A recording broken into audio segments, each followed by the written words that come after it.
Hello friends, আপনারা এখন দেখছেন মৌসুমীস কিচেন। তো আজকে আমি একটা রেসিপি নিয়ে এসেছি, ছানার ধোকা। চলো, ধোকা তো অনেক রকমই খেয়েছো, তো চলো একটু ছানার ধোকা কিভাবে বানাই দেখে নিই। প্রথমে একটি মিক্সিং জারে শুকনো লঙ্কা আর কাঁচা লঙ্কা আমি আমার পরিমাণ মতো নিয়ে নিলাম। তো তোমরা তোমাদের পরিমাণ, যেরকম পরিমাণ ঝাল খাবে সেইভাবেই নেবে। তারপরেই একটা গোটা বড় টমেটো নিয়ে নিলাম। তারপরে আমি আদা নিয়ে নিলাম। তা আদাটাকে কুঁচো করে নিলাম, তাতে বাটতে সুবিধা হবে। তার উপরে আমি একটু জিরে ধনে নিয়ে নিলাম।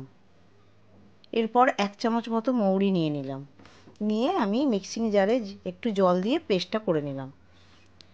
তো পেস্টটা একটা বাটিতে করে ঢেলে সরিয়ে রাখলাম। ওই মিক্সিং জারে আবার কিছু কাজু, কিছু কিশমিশ নিয়ে নিলাম। তারপরে মগজদানা ধুয়ে আমি কাজু কিশমিশের মধ্যে দিয়ে দিলাম। তার ওপরে 2 চামচ মতো আমি পোস্ত দিয়ে দিলাম। তারপরে আমি তার উপরে একটু টমেটোর সস আর জল নিয়ে নিলাম। নিয়ে আমি পেস্টটা রেডি করে নিলাম। এই যে এবার আরেকটা বাটি নিয়ে মোটামুটি পেস্টটাকে আমি ঢেলে সাইডে সরিয়ে রাখলাম। ওই মিক্সিং জারেই আবার আমি সারা রাত ভেজানো ছোলা ডাল আর মটর ডাল, 4 কাপ যদি ছোলার ডাল হয়, 1 কাপ মটর ডাল দিয়ে আমি সারা রাত ভিজিয়ে রেখেছিলাম। ওই ডালটা মিক্সিং জারে নিয়ে নিলাম। তার উপরে একটু নুন পরিমাণ মতো আর চিনি নিয়ে নিলাম। তার উপরে আমি কালারের জন্য হলুদও নিয়ে নিলাম। নিয়ে এবার মেন যে জিনিসটা, ছানা, আমি মোটামুটি 1 লিটার দুধ আমি ছানা করে রেখে দিয়েছিলাম। দেখো, এই যে বাটিতে করে ছানা করে রেখে দিয়েছিলাম। এবার মিক্সিং জারে যতবার ডালটা পেস্ট করব, আমি 1 চামচ 1.5 চামচ করে ছানা ওর মধ্যে দিয়ে আমি পেস্টটা করব। ছানার ধোকা বানাতে গেলে মাথায় রাখতে হবে, ডালের সঙ্গে 1 চামচ ছানা দিয়ে পেস্টটা করতে হবে। তাহলে ডাল আর ছানা একসঙ্গে মিক্সিংটা ভালো হবে। পেস্টটা খুব স্মুথ হয়েছে। হ্যাঁ, এই দেখো আমার পুরোপুরি ডালটা এইভাবে আমি বেটে নিলাম। ওই পাশে আমি কড়া বসিয়ে রেখেছি গ্যাসের মধ্যে, গ্যাসটা ধিমি করে। তো আবার এইদিকে আমি ডালের ওপরে একটু টমেটোর সস নিয়ে নিয়েছি। কড়াটা অনেকক্ষণ থেকে গরম করলে কি হয়, ধিমি গ্যাসে তাহলে ডালটা কড়ার তলায় চেপে বসে যাবে না। তারপরে দেখো একটা থালার ওপরে আমি তেল মাখিয়ে নিচ্ছি, সুন্দর করে তেল মাখিয়ে নিচ্ছি। এইভাবে পুরো থালার বেড়িতেও আমি হাতে করে তেলটা মাখিয়ে নিলাম এইভাবে। কড়াটা যখন ধিমি করে বসানো থাকবে, সেই কড়ার ওপরে থালার চারপাশে তেলটা দিয়ে থালাটাকেও গরম করে নেবেন। তাহলে যখন ডালটা কড়াইয়ে নাড়া হয়ে যাবে, নেড়ে থালায় ঢালবেন। ঢেলে পিস পিস করে কাটার সময় দেখবেন অটোমেটিক্যালি ধোকাগুলো নিজের থেকেই উঠে চলে আসবে। কড়াটা বসিয়ে রেখেছিলাম, তার উপরেই আমি তেল আর ঘি। ডালটা যখন বেটে রাখা আছে সেটা যখন কড়ার মধ্যে দিয়ে নাড়বেন, কড়াটাকে 15 মিনিট আগে গ্যাসটা ধিমি করে বসিয়ে রাখবেন। তাহলে কড়ার তলায় ডালটা আটকে যাবে না। ওর ওপরে একটু কালো জিরে দিয়ে দিলাম।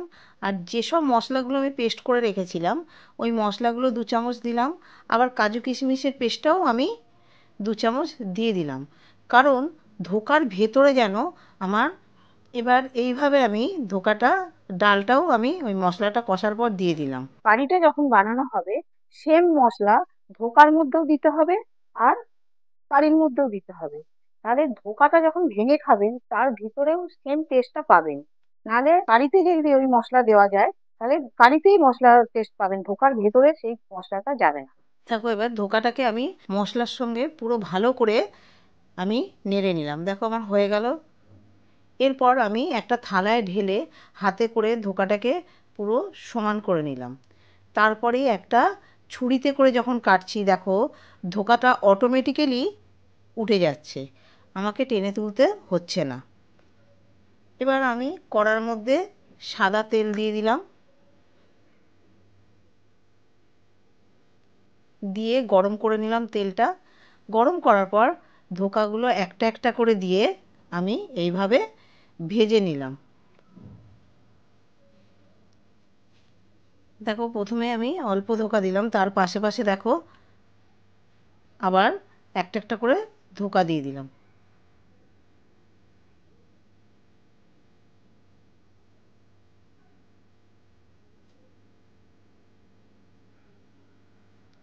দেখো এবার একটা একটা করে ধোকাগুলোকে উল্টে দেব।